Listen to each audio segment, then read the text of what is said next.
vous a inspiré ce matin. Donc, c'est cette information rappelée hier sur France Info. On en a beaucoup parlé aussi ce matin, bien sûr. Elle a été condamnée à 10 ans de prison pour avoir tué son mari en 2012, condamnation confirmée en appel le 3 décembre dernier. Sauf qu'il y avait aussi ce jour-là une victime sur le banc des accusés parce que Jacqueline Sauvage, avant de tuer son mari, avait subi des décennies d'horreur conjugale. Voilà, c'était Arsène Lebovitch. Donc, sur France Info, vous avez voulu revenir, Thomas, ce matin, sur le long combat des femmes victimes de viol. Et le compteur est à moins 38 ans. Oui, on revient ce matin, au mois d'août 1978, s'ouvre devant la cour d'assises d'Aix-en-Provence le procès de 3 hommes accusés de viol sur 2 jeunes femmes belges.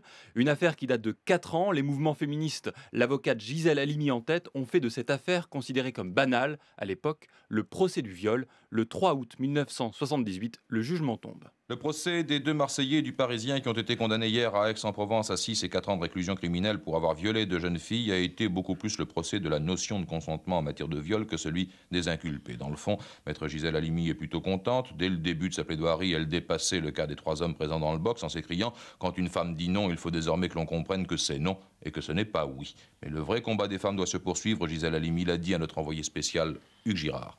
Le vrai combat des femmes, il ne peut pas être ponctuel. Ça ne peut pas être sur un point les faire condamner. C'est la recherche, c'est la compréhension. Le combat des femmes, c'est changer la société, changer les mentalités, changer les rapports. Vous l'avez donc entendu par la bouche de Gisèle Halimi, ce qui compte, c'est évidemment la question du consentement de la femme. Mais encore faut-il définir clairement ce qu'est un viol, jusque-là limité à un coït forcé. C'est chose faite dans la foulée du procès d'Aix, le 12 avril 1980, l'Assemblée nationale définit enfin clairement ce qu'est un viol. L'accord a pu se faire d'abord, après de nombreuses discussions, pour définir, redéfinir ou préciser ce qu'est un viol et corriger ainsi les insuffisances du code pénal. Le viol sera désormais, je cite, « tout acte de pénétration sexuelle, de quelque nature qu'il soit, commis ou tenté sur la personne d'autrui, par violence, contrainte ou surprise ». Voilà qui devrait faciliter la tâche des tribunaux qui jusqu'à présent étaient libres d'apprécier quand il y avait ou il n'y avait pas viol. Et pour faciliter aussi la tâche des plaignantes, l'anonymat est enfin garanti. Et donc, théoriquement, l'absence de consentement doit désormais protéger les femmes au sein de leur mariage. Oui, mais il faudra encore du temps pour revenir totalement sur la notion, je cite, de présomption de consentement de l'épouse. Sous-entendu, dire oui à la mairie un jour valait un oui pour tout et pour toute la vie.